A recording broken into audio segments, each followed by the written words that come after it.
Hey everyone, welcome to the Otherz Podcast. I'm your host, Stephen Penny, taking a break from our usual scheduled service, however you want to say it. Something a bit different this week. We're not going to be discussing any kind of specific track or probably even any N.E.R.D or Neptunes or Pharrell related stuff. In these strange times, we're going to potentially produce a strange podcast. So to do so, I'm joined by the strangest person I possibly know. That's my good friend Tom Comey. You'll know him from podcasts such as Shotgun The Aux. Hello, mate. How are you doing? Yeah, not too bad, mate. Not too bad. Yourself? Yeah, good, mate. Good. Self-isolating, working from home, all of that good stuff during these unprecedented times. Locking yourself down. Exactly. Doing the responsible thing, as everyone else fucking should. Unless they're on the front line. Because, my missus working at the hospital. She can't have a day off doing nothing. Poor girl. I know, mate. She's a real hero. Yeah, she's starting to think that's kind of one of these kind of government manipulation tactics like they did in the war. But, you know, it is what it is. Ultimately, the NHS, are there to help the needy and the sick. So it's good that they still have to get on with things. It's just, I'm concerned, man, but it's one of those, isn't it? Indeed, but it's good that people such as yourself are locked away from the general public. Many people would say that should probably have happened a long time ago. In your case, to be fair, but yeah, it's one of those. Did you see that meme where it just said everybody normally, and it's just like a family on like tablets and iPhones, and it just says everyone during quarantine, and everyone's just like flocking in fields and beaches and public areas. Absolute fuckwits. The government won't tell us what to do. I know. Honestly, it's just people think that they're exempt from a virus. It's like, not. Just do your part, stay at home.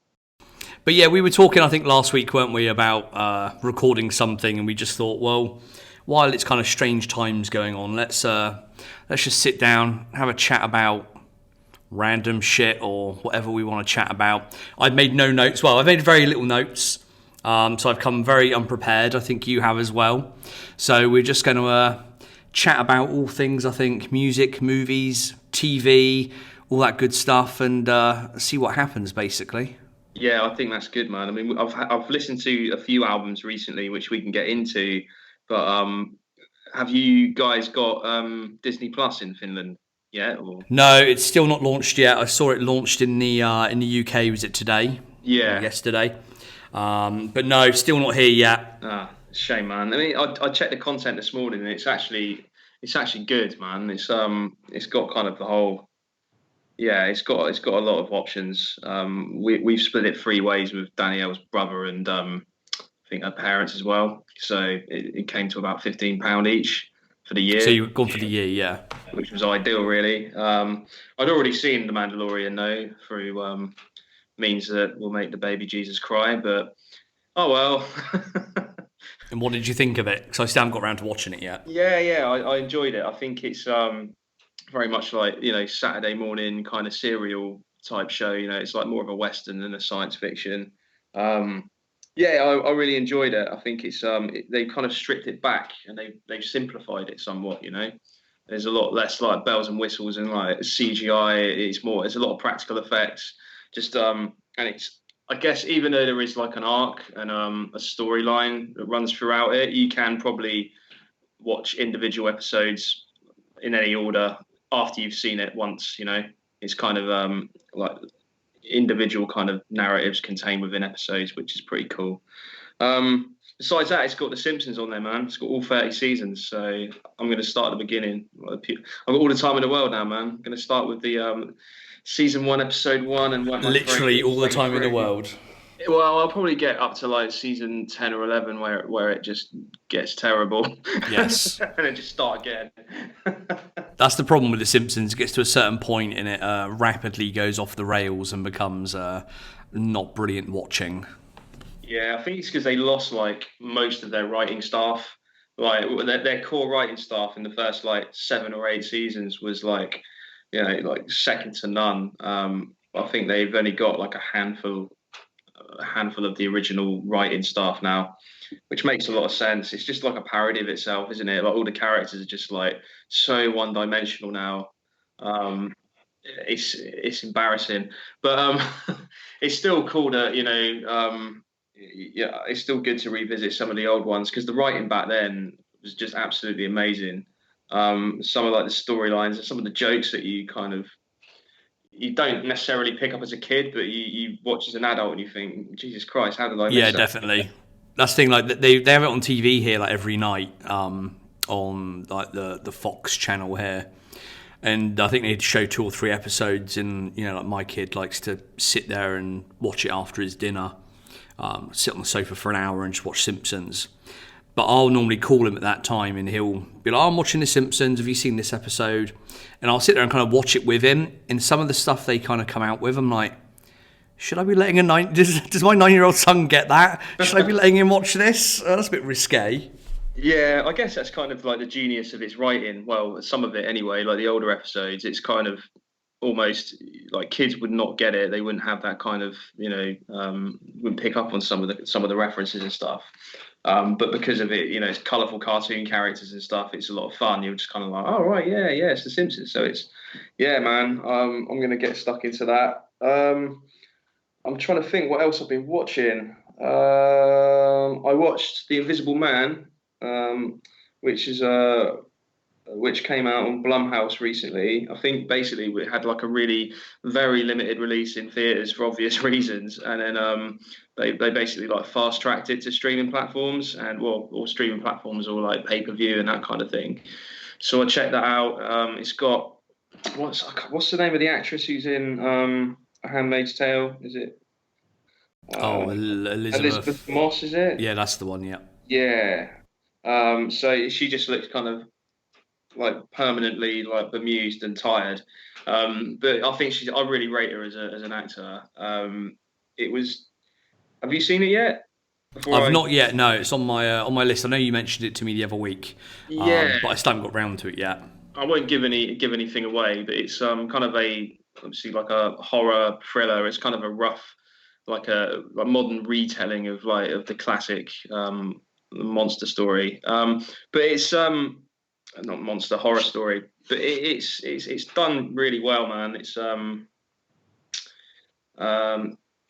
no is your answer to that. Oh, my secret chat messages have been given away. Yeah, sorry, mate. I was wondering. I thought Skype was crashing. That's right. So if anyone is listening and they're hearing an echo that I can't get out of the edit, then that's because Tom has come unprepared and does not have earphones. But you've got bigger fish to fry at this point in time, I should imagine. Yeah, get over yourselves and your delicate sensibilities. And big up Steve for always doing a fantastic job with the edit. But anyway, yeah, back to the film. It was very like atmospheric. It's classic Blumhouse. I think obviously like very, very limited budget, but they get massive returns. But as a result of that, they churn out loads of shit as well. So you've got kind of the Invisible Man and like Get Out and all of these kind of bigger, kind of more, I guess more highbrow horror films. But then they have this kind of like, I guess, filmography of really, really terrible, shoddy, rushed to pieces films. And it almost kind of, but they still operate on the same model. They just put very little money into it and they get a lot back. So I watched that. How about you, mate, before I start rambling on anymore? I was trying to think earlier of what films I've watched recently. There's not been that many, to be honest. I'm very, very behind on movie stuff in the last year or so. But the 4 that I kind of thought of the last, let's say, 6 months maybe, which I remember, which kind of stand out because they were really good. Obviously the 2 big ones, Parasite and Joker. Mm-hmm. 2 brilliant films.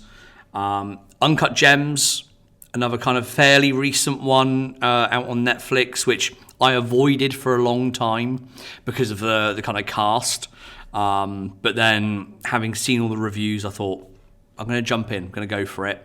Very pleasantly surprised. I think that was an excellent film. Oh no, Adam Sandler can act when he wants to. I think and that's the thing. That's what put me off, because obviously all his other Netflix things he has done in the past. You know, they look at the data and they've thrown money at him and said, you know, make one of your ridiculous comedies, even if it's not good, because they know it's going to, you know, get the views back, make the money back. They have all that data.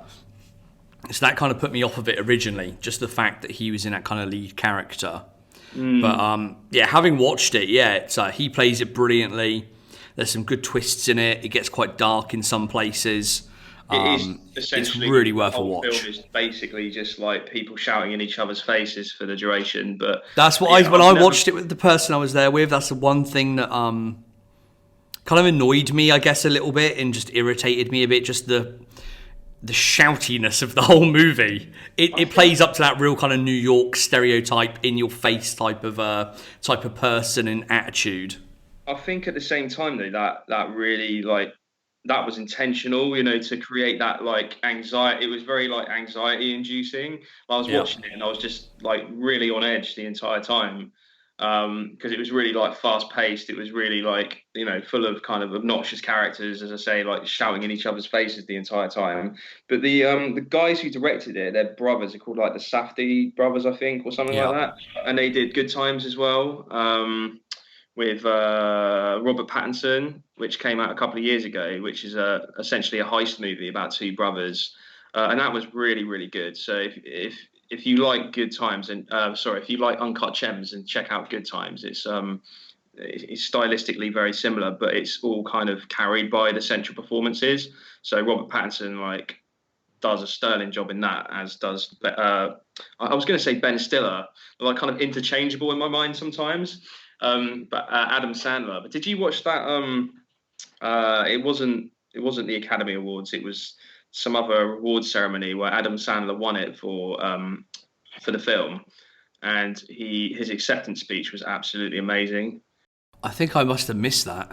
It was so good. He just went up and just took the piss. He was just like, "Hello, my name is Adam Sandler," and he was just like, "It's been about 10 years since the critics didn't pretend to fucking hate me," because he did that Punch Drunk Love years ago, didn't he? That Paul Thomas Anderson film, and yeah, he just went on to say basically that this awards is like akin to the Best Personality Awards, whereas the Oscars is the Best Looking Award, and he's like, "But their looks will fade in time."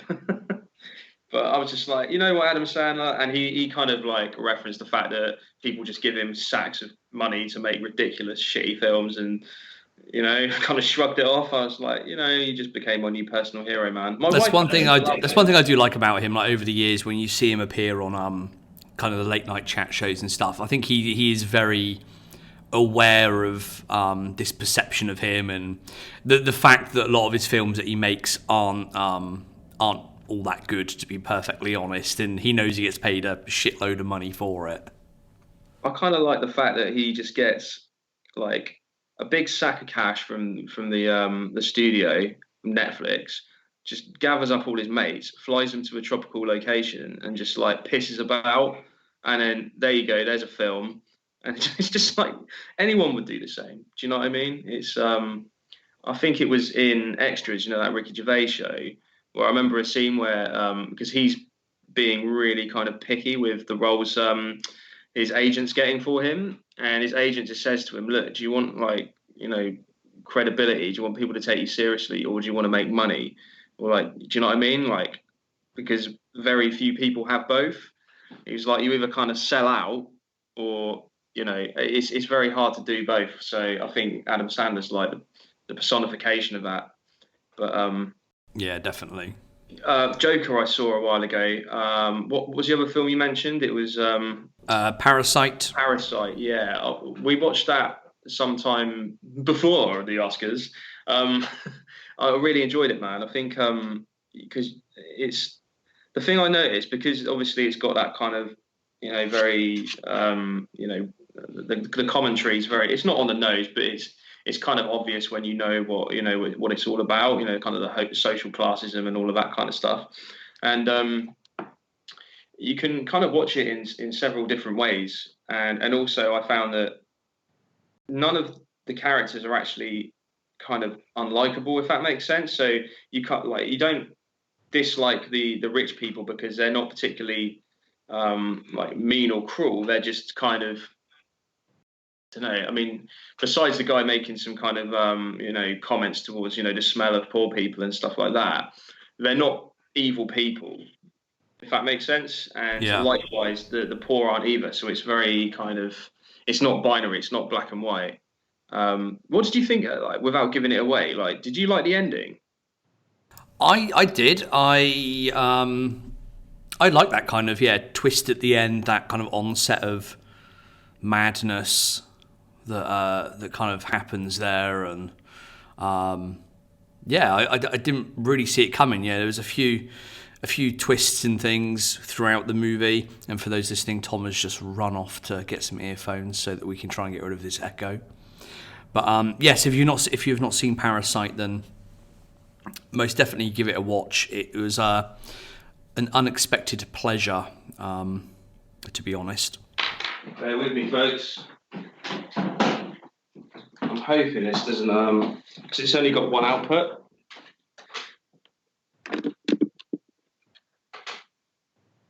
Hello? Hello. Can you hear me now? Yes. And is it picking up? It sounds fine now. Wonderful. Nice one.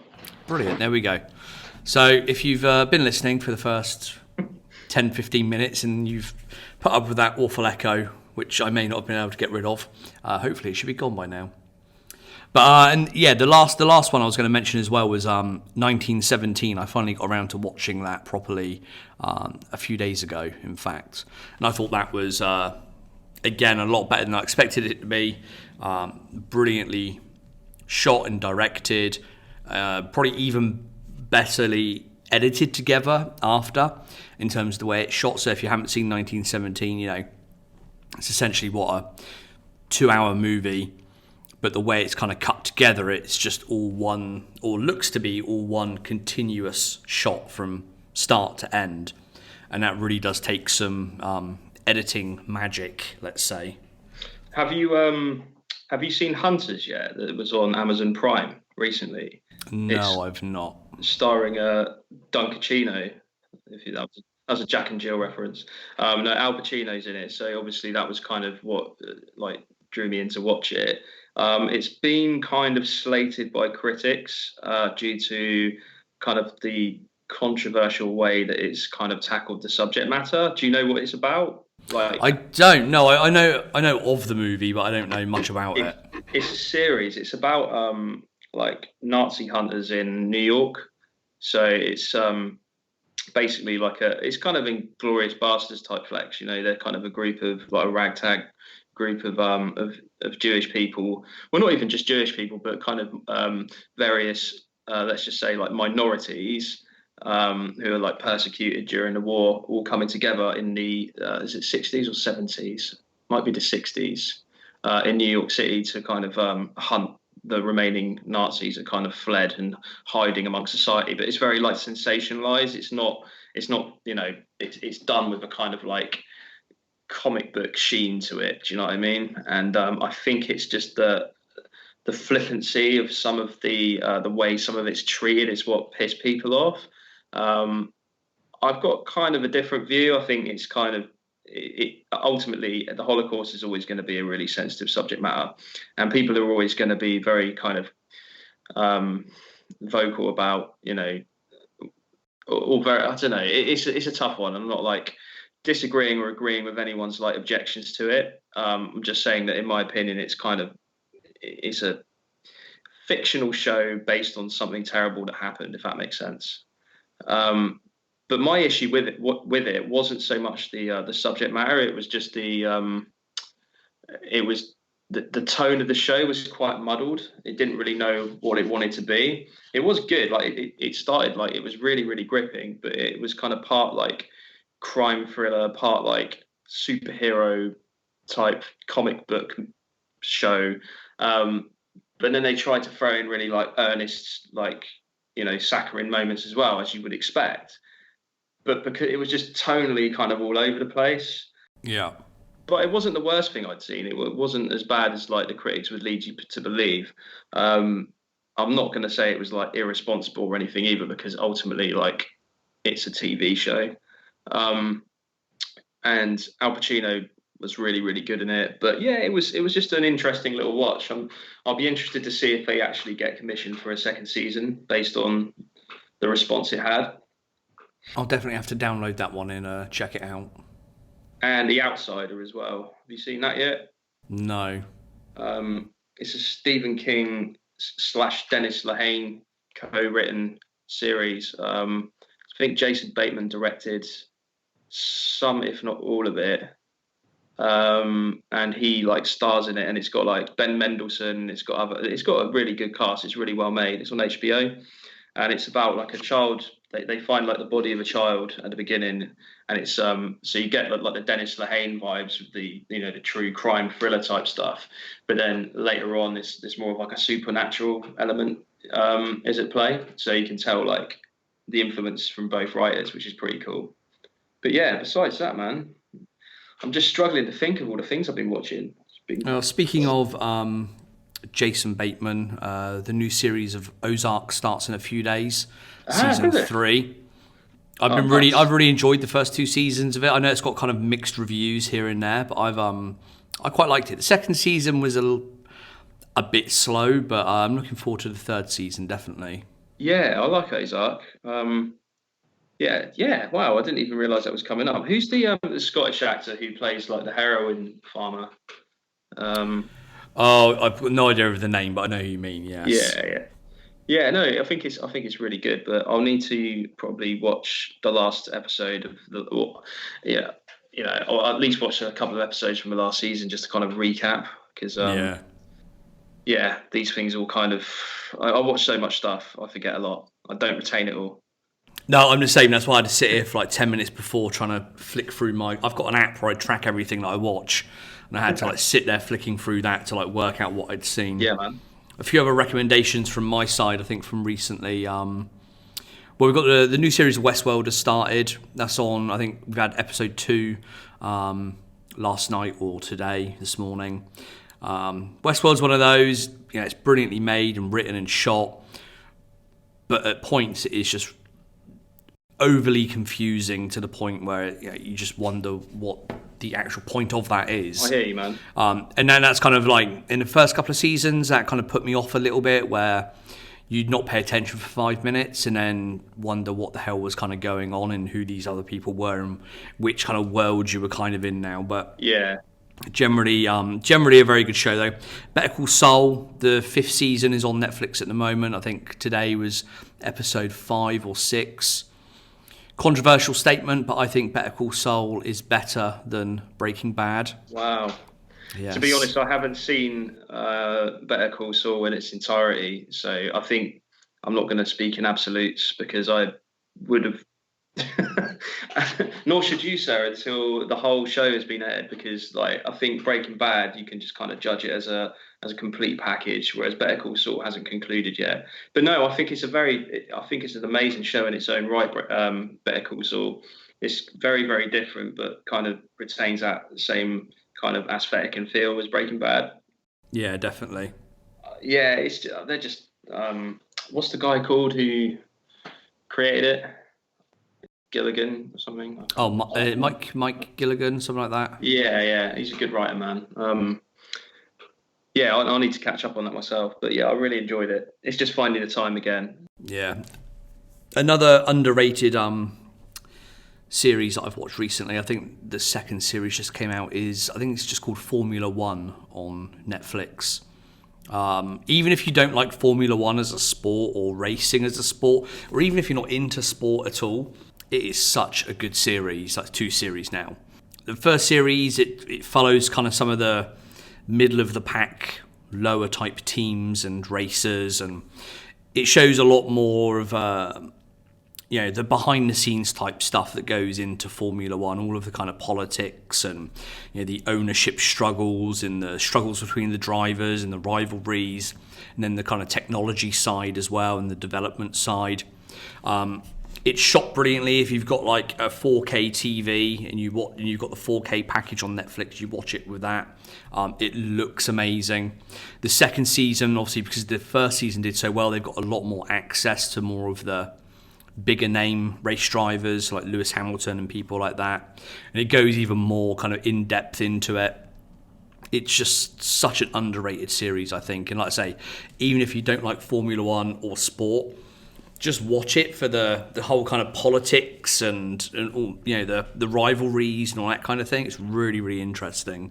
Oh, nice, man. I'll have to check that out. As you say, like, I'm not like a major like fan of like Formula One, but I heard it was the same as that documentary that came out, Senna years ago. Yeah. And again, I'm not a fan, but that documentary was amazing because it was a character study. And I think to your point, if it's about like people and the internal politics and all of that kind of stuff, then yeah, it's right on my street. So yeah, man, thanks for the recommendation. I'll check that out.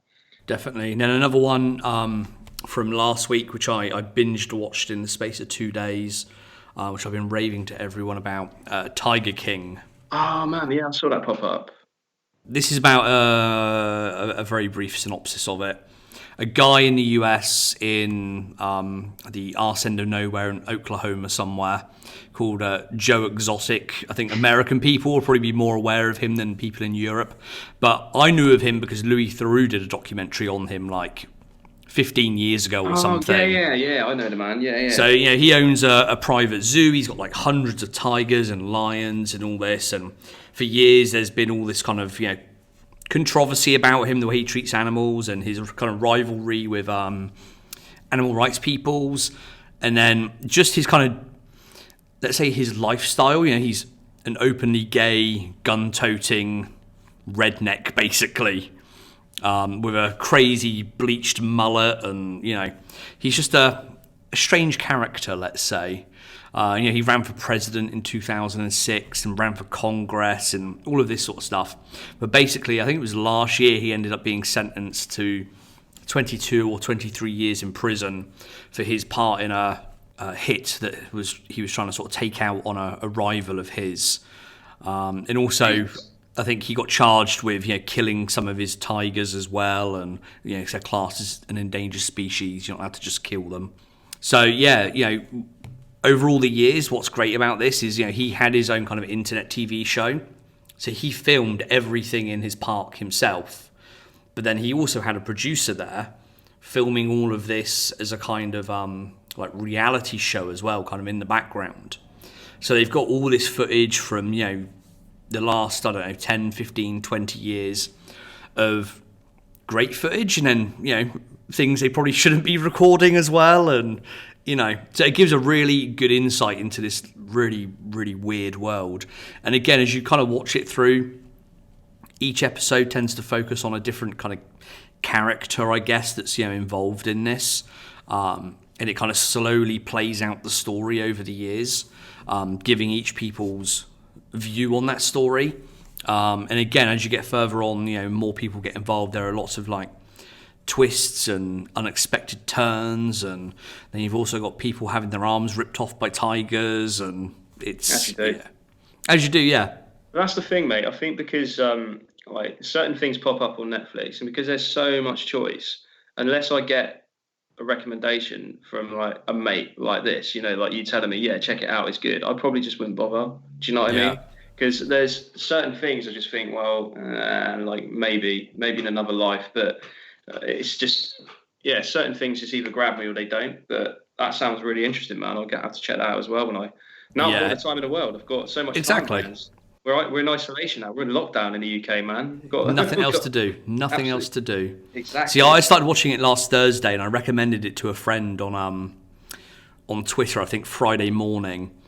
And then I think there's 7 episodes, about an hour each. Friday night he tweeted, like, I've just binge watched the whole thing. It was amazing. It was just weird as hell, but brilliant. And that's kind of what I think of it as well. It's really good, really worth a watch. Oh, nice. What other notable mentions have I got? For those that have Apple TV, For All Mankind was a really good series, really worth watching. Narcos Mexico, the last series of that came out a little while back. Maybe it was January or February. I think I binge watched all of that. Another very underrated show has just finished on HBO, Kidding, with Jim Carrey. Yeah, it's Jim Carrey. So it was the second season that just finished, wasn't it? I think, was it the second? Yeah, it was second. So yeah, it's second season was a bit sort of up and down. It started well, then dipped and got a bit weird, but then really, really good ending the last kind of couple of episodes. And again, I initially didn't watch it because I kind of thought, oh, it's Jim Carrey trying to be sensible in a slightly darker role. But it is... I really rate Jim Carrey, man. I rate him, but I'm not used to seeing him in those kinds of roles. And that's kind of... I thought it could be either amazing or really, really awful. I hear what and you never know that kind of actor. The same with like the Adam Sandler type stuff. You know, it could be brilliant or it could be awful. Yeah, I think Jim Carrey's obviously like demonstrated his acting chops like from a time ago. You know, like Truman Show is probably one of my favourite films like of all time. Yeah, and he was in what's it called? Eternal Sunshine of the Spotless Mind. That's like another incredible film. I think he's like, yeah, he's obviously done a lot of like cheesy kind of comedies and stuff, and wacky comedies in the 90s and stuff. But yeah, I think when he's concentrating, he can actually do. He's really, really good, man. But I think you know, like tragedy and comedy is like really kind of closely aligned, isn't it? It's like Robin Williams, like actors like that, like comedians. They're so like extroverted. I think they're the ones who suffer with the most demons. Yeah, definitely. Because Jim Carrey's definitely like, I mean, he's kind of been on one for the last few years, hasn't he? You know, in terms of like voicing his opinions, just kind of not giving a fuck attitude. Yeah. And I think this show's just a good kind of representation probably of where he is in his career right now. Yeah, definitely. And it kind of comes across, you know, you almost see that transition in the show as well, you know, for those that haven't seen it, and I won't give too much away. But he's a world famous kids TV presenter. You know, his TV show is syndicated to, you know, every country on the planet. Everyone in America kind of knows who he is. He's, you know, world famous. And then he has this kind of tragic event happen, and you kind of slowly see him unravel, and it gets darker and darker. And it obviously gets to the point at the end where, yeah, he starts to realise, you know, who he is and how his how this kind of strange TV career has affected his life and his family life, and you know, he starts to have that, you know, don't give a fuck attitude, and you see him sort of transition into that, and it's a really good watch. And yes, it's comedic, but it's also very, very dark as well in places. Yeah, no, it's what I've seen so far has been absolutely fantastic, but I haven't seen season 2 yet, so I'll have to give that a go soon. Yep, definitely. One other notable mention, now that people are stuck inside for the foreseeable future, perhaps. Do you watch Taskmaster over there? No, never heard of it. So this is a kind of, I was going to say panel show. It's not a panel show, but it's hosted by Greg Davis and Alex Horn, I should say, 2 comedians. And for each series, they have 4 other comedians on. And throughout the course of the series, they have to, they get set all these kind of weird and wonderful tasks. Yeah. And they have to kind of come up with certain ways of doing these tasks, whether it's the most spectacular way or the most interesting way or whatever it might be. And I think they're on the 6th series now, something like that. But it's just a really fun, enjoyable show to watch. And I like Greg Davis and Alex Horn anyway. And their kind of relationship on there as kind of a taskmaster and like an assistant is really funny. It is very British, so there is a US version that Alex Horn does as well. I haven't really watched that, but the UK version is a lot of UK type humour in there, so I don't know if the American people listening will necessarily get it, but I think it's worth checking out and it's worth giving it a watch. But I only mention it because what they're doing at the moment, I think starting yesterday, is setting tasks for people at home to do on a daily basis, and then you can like record it and send it into them via, I think, Twitter.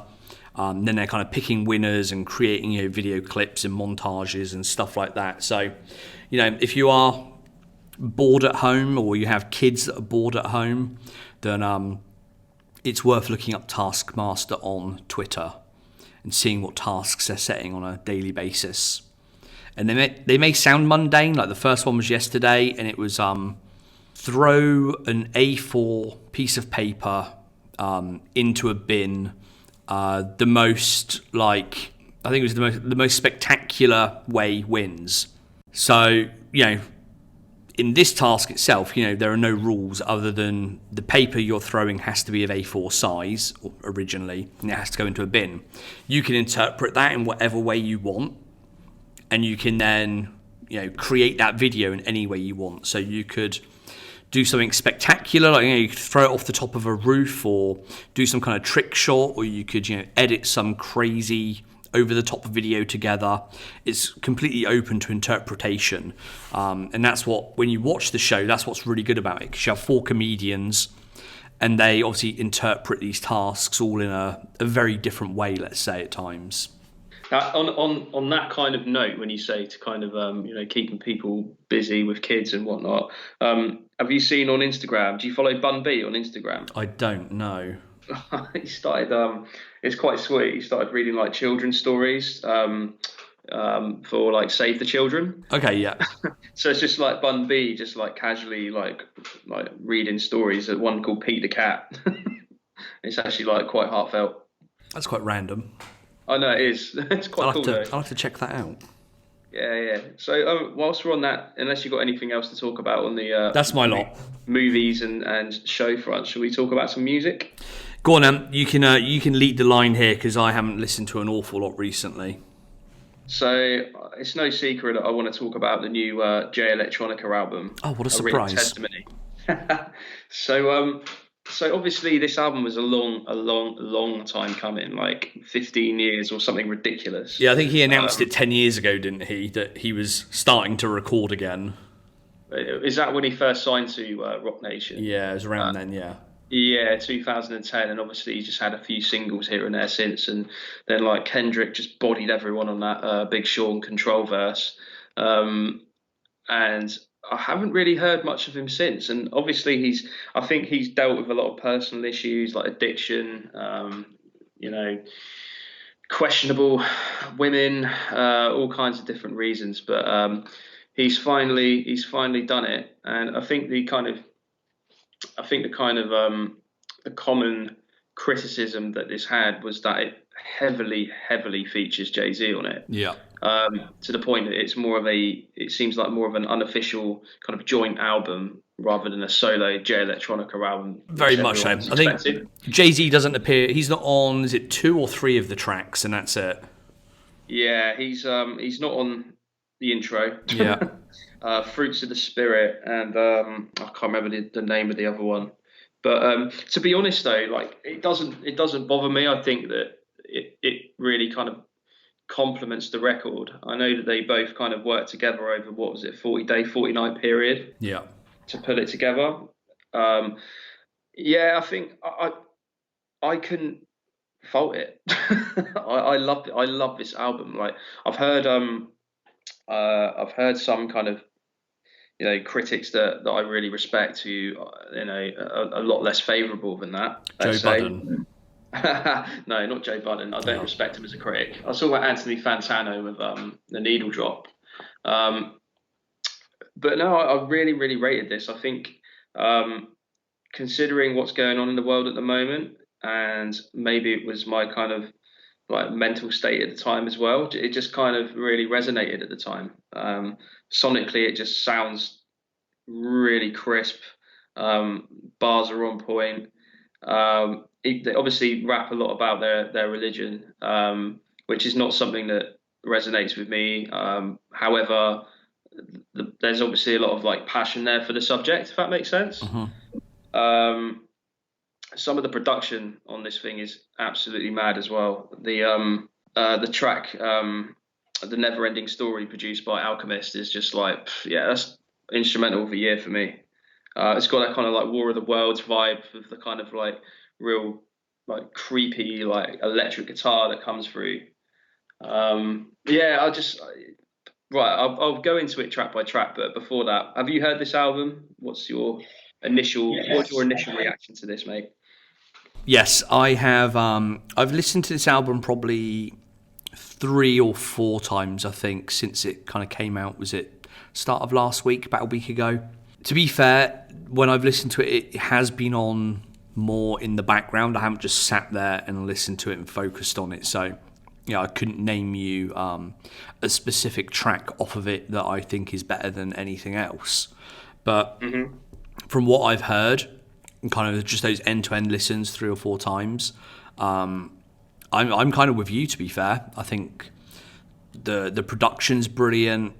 A lot of the samples that are in there are really well worked. They sound great. As you mentioned, the bars are on point. I think this is some of Jay-Z's best work. It's really got the best out of him, which I think when I saw he was featuring on so many tracks, I kind of worried slightly that he might have dialed it in a little bit. But no, I think it really brought out the best in him.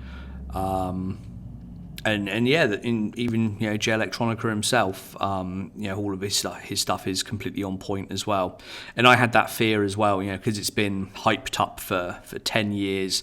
The singles he's put out have been really good, and everyone's kind of thought, they're going to be a representation or a flavour of the album to come. They probably were at the time.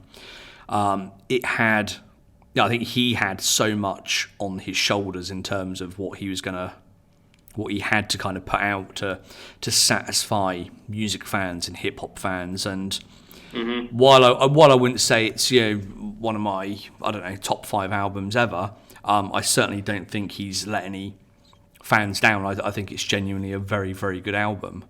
And as I say that, and before you get into your track by track breakdown, I need to run to the front door and let somebody in. So hold on 1 second. Let's continue, shall we? Yes, we shall. That was good timing, mate. I really needed water. Drink your water. Get hydrated. And, all right, hit me. Right, so a written testimony. So we do like kind of a track by track breakdown. I won't go into too much depth and detail, considering you haven't sat down and listened to it properly in depth yet, Steve. Yeah. But I'll just kind of run through some kind of like highlights. So the intro. I think this is what kind of sparked up a little bit of controversy as well. It was the overwhelming event, and it's a speech by the minister Louis Farrakhan, and I think this is where like some people have said that he has made kind of anti-Semitic speech in the past and stuff. And obviously, Jay Electronica championing it on this record is a little bit controversial. But again, it's not something I can necessarily tap into because I don't know anything about him. Do you know what I mean? Yeah, and I saw who did I see from Hot 97 tweeting about? Is it Hot 97? Yeah, wherever he's from. Yeah, I can't think of his name now. The DJ there. Yeah. Tweeting Jay about it, and there was some back and forth about the content of that. Yeah. Yeah, because that's the thing. It's kind of like I'm guessing that's riled a few people up, but where you don't have the context, it's hard to really form an opinion on it. But obviously, if he's made anti-Semitic remarks, then that's terrible. Edit that out. So I'm just waffling on. So anyway, on to the next one. The Ghost of Soulja Slim is kind of upbeat, and this is where you first get. The strange thing is that Jay-Z is the first of the MCs to actually rap on this record, which kind of sets a bit of a strange tone, if that makes sense. Like, I think it doesn't bother me. It wouldn't normally bother me, but I think if it was like your name on the project, you would want to open with it. Yeah, or definitely. Maybe, do you know what I mean? It kind of sets a bit of a strange tone. But overall, the track is really, really good. It's kind of upbeat. The bars are good. Instrumentals are heavy. Leads on to the next track, the Blinding, featuring Travis Scott. I think is this Arab Music who produced this one? I think it's Arab Music, But it's this was a really, really good one. I think probably the most like commercially viable on the record. It's the least lo-fi in terms of production. As most of the other tracks on this thing are quite like dusty and lo-fi and like atmospheric. Do you know what I mean? And this one's a bit more kind of like bass heavy, synthy. Yeah, I enjoyed this one. The Never Ending Story, as I've mentioned before, is my favourite track on the album. I think The Alchemist absolutely kills it on this instrumental with the guitars, just the atmosphere, just everything about it. I really, really like. I think both Jay-Z and Jay Electronica do a fantastic job on this one. The Shiny Suit Theory was actually an old track. It's 10 years old, this one, isn't it? Yes, I remember that floating around years and years ago, yeah. Because he makes the reference on there that he's with like P. Diddy, and Diddy says to him like, fuck the underground, you need to win a Grammy. And I was thinking, would he be hanging out with Diddy now? I think he still does actually. I think they're very good friends. Yes. Oh really? Yes. Yeah. So this is it. I just wasn't. I don't know. The bar kind of like took me back because I remember like in Exhibit C. It was Just Blaze, I think he produced that one, and he was kind of. Do you remember that verse on Exhibit C where he just kind of like reels off all those people? He's kind of like name dropping, almost like the expectation. To your point, you made earlier is so high for you to release a record. People telling him to drop the album. Yeah. N.E.R.D hit me up on the phone and all that kind of stuff. Yeah, and like did he send a text every hour on a dot saying why are you taking so long? And so I thought, maybe this was around like the same kind of time. I have recollections that it was, or the song may have changed completely, but I do remember there being a track called Shiny Suit Theory floating around quite some time back. What was the name of this track? I'm actually going to Google it now. It was Reflection Eternal, so it was like Talib and Mos, Talib and High Tech rather, and they did the track with Mos Def and Jay Electronica and J. Cole, because I remember Jay Electronica's verse from there was smooth, man, when he's just like going across the bridge, can I have a cig? I can't remember what he says, but it's just, I need to Google the name of this song. Just Begun. Yeah, that's the one. Just Begun, Reflection Eternal. Go hit that track up because it's amazing. So anyway, back to a written testimony. So after Shiny Suit Theory, you've got Universal Soldier. And apparently James Blake's on this record, which I didn't realise until recently. Again, I mean, he's quite heavily involved in a lot of the recent kind of more kind of critically acclaimed hip hop releases. He's worked with a lot of artists, hasn't he? He's worked with like Kendrick Lamar and others. Yeah. I know he's featured heavily on the Black Panther soundtrack. But I think he after I found out he was on it, you can really kind of tell like the kind of the vocal thing that he does in the background is kind of signature for him. Are you a fan of James Blake, Steve? So. I'm obviously not. I'm not massively aware of a lot of his stuff. I'm aware of him in some of the stuff he's worked on, but I wouldn't profess to be a fan. But yeah, I hear you. So yeah, that Universal Soldier's decent. Flux Capacitor is probably my least favorite song on the album. It's got a bit of a bizarre kind of beat switch. I just think it's hard on the ear, if that makes sense. It's kind of like hard to process. Mm-hmm. Where the rest of the album flows really, really nicely, this song's a little bit too jarring for me. But that's probably just down to preference, to be honest. It has Rihanna on it, surprisingly. Oh, does it? I'm looking at the writing credits at the moment, and she's at least credited on there. Yes, but that may be from a sample or something. I don't know. Yeah. Gonna say that's the thing. There's quite a lot of uncredited artists on this project. Because I know there's because I know Pharrell was listed. I'm just trying to flick through the writing credits now, because I think Pharrell was listed on there as a writer. Because there was a Rockstar sample on one of the tracks, I think, if I remember rightly. But now I'm looking for it. I can't find it, but yeah. Moving on whilst you're looking for that. The next track, Fruits of the Spirit, I think this was produced by No.ID. This one, do you remember that track, Never Been in Love by Talib Kweli that came out. I think it's Just Blaze who produced it, and this must have been a decade ago. Because it's exactly the same sample if you listen to it. Right. Okay. It's exactly the same. I was listening to it. I was like, it's like dun, dun, dun, dun. I was like, I know that melody from somewhere. That's what I was trying to think of the other day, because I remember hearing that and I was like, where do I know that from? Yeah. Yeah, definitely that Just Blaze beat. I wonder if he's given him a nod or anything, but obviously it would have been sampled from somewhere else previously anyway. But I was just like, that's so familiar. That's going to really annoy me. So Ezekiel's Wheel.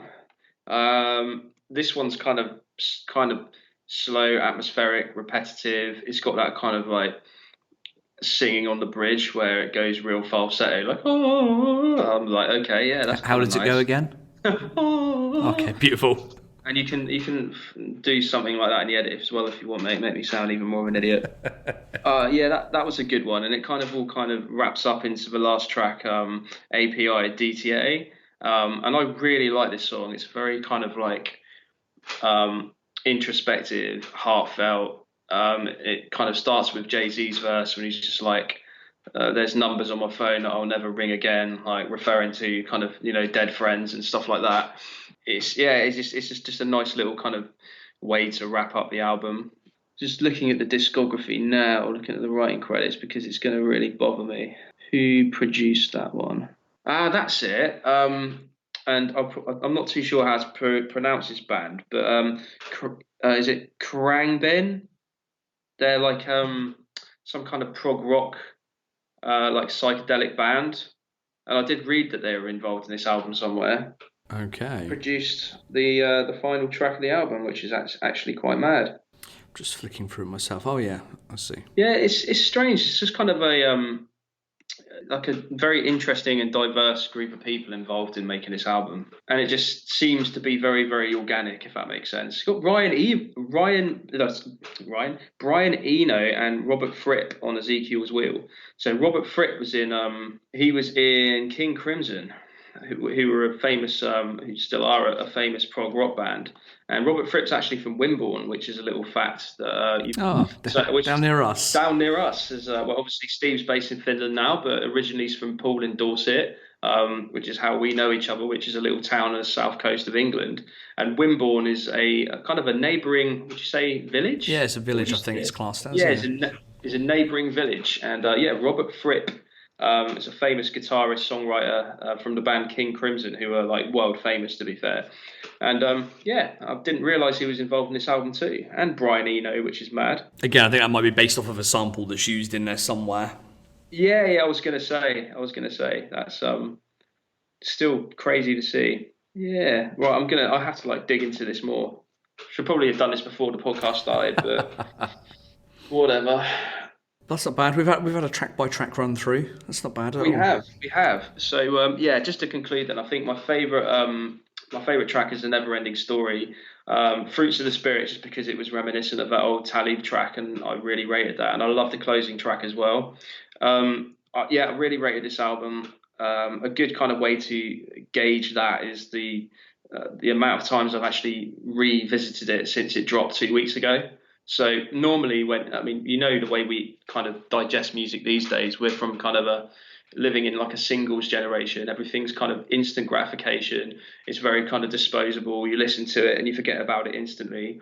It's very kind of hard to, unless you're kind of, a kind of a music purist and you like buying kind of physical media and sitting down and actually listening to an album end to end. It's very hard to kind of digest an album, but with this I found it completely effortless, which is a testament to it, I'd say.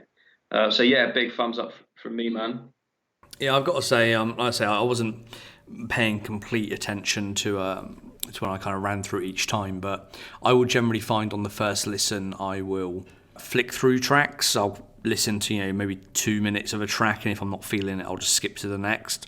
But with this album, it did just stay on in the background, and every kind of beat that I heard, I really liked. It's weird, isn't it? It's like I was saying the other day, it's like a glitch in the Matrix. Like it almost shouldn't live up to the hype, because it's been kind of on the cards for so long. This has been building up for years, and we've been anticipating J Electronica to drop this album for so long. It's finally here, and it's as good as I wanted it to be. Yeah. And it shouldn't be. Do you know what I mean? Yeah, that kind of blew my mind a bit. So yeah, props to that. Nice. So a ringing endorsement from yourself then. Yeah, definitely, man. And before we start going too long, what else have you been listening to recently? Anything else that's popped up? To be honest, man, I've listened to. I gave the new Childish Gambino album a listen, which I'm really enjoying so far. But I probably haven't had enough time to really digest it yet. Yeah. But I'll tell you what album I do love. I love the Denzel Curry Kenny Beats album that came out like about a month and a half, 2 months ago. Okay. Have you heard that yet? I haven't, no. Oh, mate, it's called Unlocked. It is absolutely amazing. Go check it out. Do you like Denzel Curry? Yes, I do, yes. Yeah, go and check it out, because as a whole package, the album is absolutely incredible. It dropped like unexpectedly on all platforms, just out the blue, with an accompanying like animated video. And I think they also released it on like a Nintendo 64 like cartridge or something. It was like, really kind of obscure and quirky, but the album is absolutely fucking banging. I really rate Kenny Beats as a producer as well. I think the two of them just work so well together. So that's a huge recommendation from me. Unlocked, and it's on all platforms at the moment. So check that out. That's next on my list. Yeah, you'll like it, Steve. I think that'll be right up your street. Good stuff. I'll give that a listen probably this evening, actually. Yeah. I guess the only kind of other notable, well, there's probably been loads of releases, but the only kind of notable one that I can think of recently that I think we maybe mentioned on Instagram over the weekend or something was the new album by The Weeknd. Oh yeah, man. I can't remember the name of it now. Again, I've seen kind of mixed reviews. I think critically it's got fairly positive reviews, I think, from fans and stuff. Some aren't massively impressed by it. I've got to say, it was like the J album. I put it on in the background at first, didn't skip any of it, where I thought I probably would skip through some of it. And I really like it end to end. Again, I couldn't sit here and name you the tracks individually because I've not sat down and really gone deep into it. But, I love the whole kind of... I like his sound and his style anyway. I like the way the album's been produced, that kind of real 80s synthy kind of sound. I like the way that he writes personally. He actually always writes based on his own personal experiences, and I think throughout this album, as with a lot of his other stuff, it's about his kind of on and off relationships and things like that. But yeah, I just felt a fairly strong album end to end, basically. After Hours, it's called. That's After the one. Hours.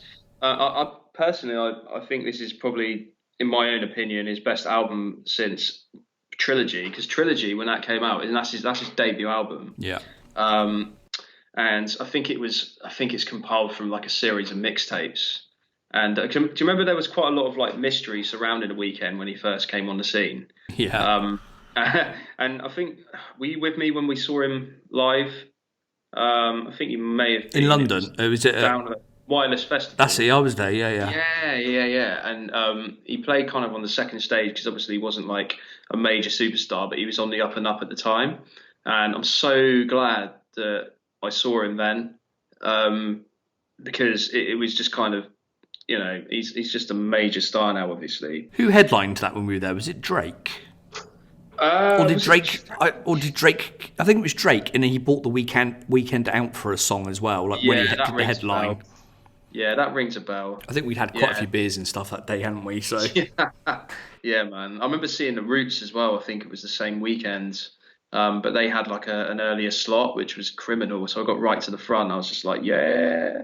But yeah, Trilogy was absolutely amazing. And to your point, he's very kind of candid and honest in his writing. And you can see him maturing as an artist, like throughout his career as well. Yeah. Like obviously the early kind of lyrics and that were very, very kind of not like immature and juvenile, but more kind of like, free spirited and, not give a fuck kind of thing. And, lots of drugs, lots of girls. Based on that lifestyle, that he's living at the time.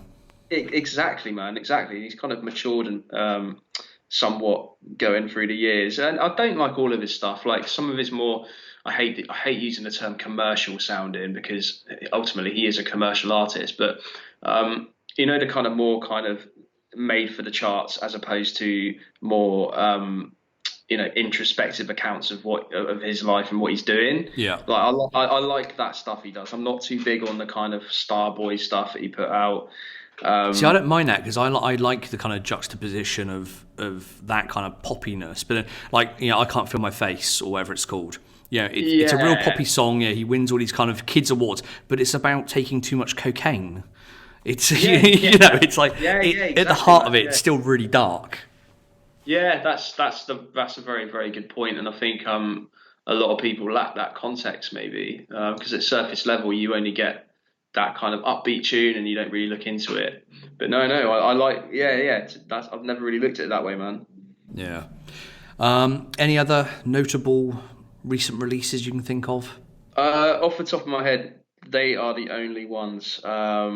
But no doubt I'll get back to music very shortly, because we've got so much time on my hands. I'm just going to be spending it listening to music, digging up older albums I haven't listened to in a while, revisiting some classics, and trying to discover some new bits and bobs. So no, I think I'll probably just take a bit more time to digest what's out there at the moment. Childish Gambino one I really like, so I want to give a bit more time to that. Likewise with this weekend release, I'll probably still be bumping J Electronica as well. Yeah, that's it from me, man. Yeah, I think I need to make a bit more of an effort in the coming sort of days and weeks to start listening to some more newer stuff, and go back through the sort of old back catalogues and pull out some stuff I've not listened to in a while. Yeah. Exactly. Have you had any? Were you due to go to any gigs in the coming weeks or months, or anything that's been cancelled? Luckily not, mate. I hadn't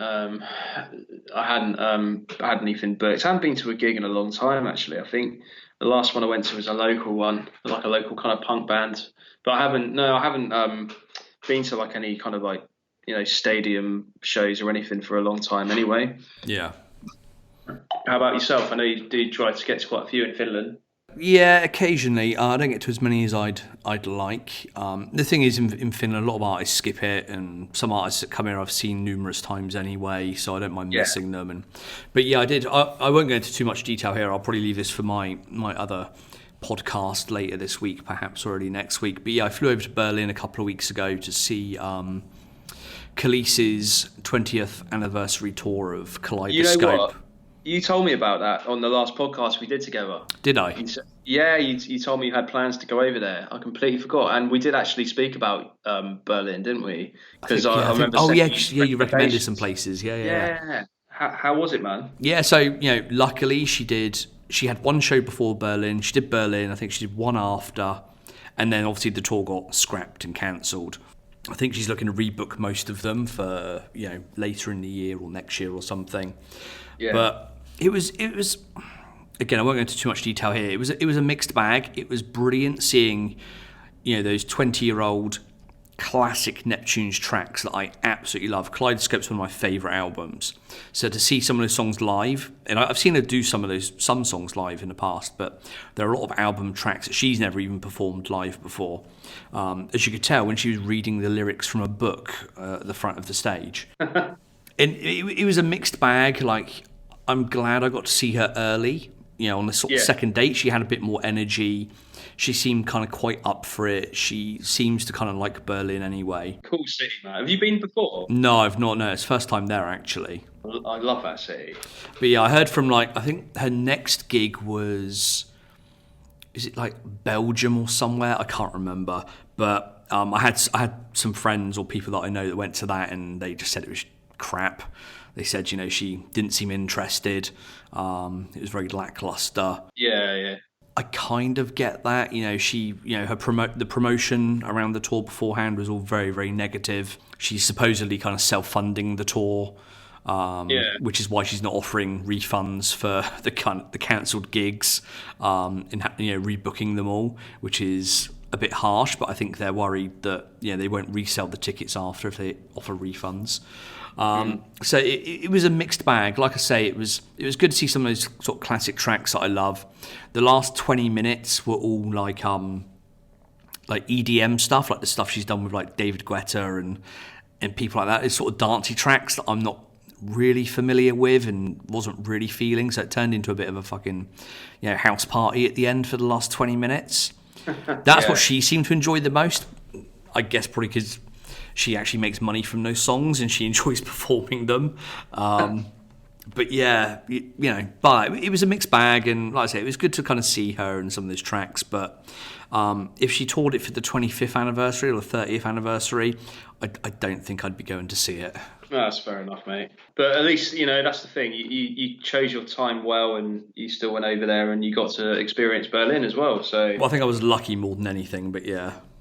Yeah, man. It's life's about luck sometimes. Yeah, and could get over there and also met someone else that a podcast listener and stuff, and sick. got to hang out with some people over there, and yeah, it was a good weekend. Well, a few days in the week actually, but hopefully I'll be able to head back to Berlin at some point in the future. Nice, man. Yeah, when all this blows over, we're allowed to leave our houses. We'll have to make a trip over there. Oh yeah, for sure. Yeah, man. Should we wrap things up there then, mate? Let's do it, man. Let's do it. All right, mate. Lovely to chat shit for an hour about stuff that we enjoy. Hopefully people out there listening, this was just a bit of a random light relief, therapy. And this is therapy for us during this lockdown madness with COVID. Because we've been in the UK, it's we've just gone into full lockdown mode as of today. So it's been good just to catch up and just shoot the shit for an hour, and encourage everyone to do likewise. Call your homeboys. Definitely, if there's anyone out there that wants to jump on the podcast and not necessarily do a Neptunes or an N.E.R.D track and just come on and talk about stuff that's going on in the world at the moment, whether that's music, movies, TV, clothes, sneakers, whatever, then I'm more than happy to do that. So do feel free to get in touch. Yeah, boy. In the meantime, Tom, where can people find you and your brilliant podcast? Thanks, man. Well, obviously, we're going to be, we probably won't be putting content out for a little while, but there's a massive back catalogue of episodes you can catch up with. Run a UK hip-hop podcast. We do talk about hip-hop generally, not just UK hip-hop, and it is at Shotgun The Aux, so I always do this, at SHOTTHEAUX, Shotgun The Aux, on all platforms and YouTube as well. I'll put the correct spelling in the show notes because you messed it up twice, but don't worry, Did mate. I? It's all right. don't worry, I'll fix it for you. It's all right. I'll say it again then. So Shotgun The Aux at SHOTGUN. That's the bit I forgot, I think. Yep. THEAUX, Shotgun The Aux, all digital platforms and YouTube. Take 3. Well done, mate. I'll leave that in the edit as well. Yeah, do it, man. Why all not? Right, nice one. Drink your lemon water. Take care, Steve. Thanks for having me on. Cheers, man. Thank you. And everyone else, you can find me at Steve R. Penny online on Instagram and Twitter and all that. And the podcast at Otherz Podcast, Otherz with a Z. And like I said, if you want to jump on, come and chat for an hour or something, or even if you want to chat about a certain track, then just send me a message, reach out on via the website, via Instagram, Twitter, whatever you fancy, and we will try and get that arranged. In the meantime, make sure you stay indoors, make sure you take care, make sure you look after yourself and your friends and your family and all that jazz, and I'll speak to you soon. Bye-bye. What he said. Peace.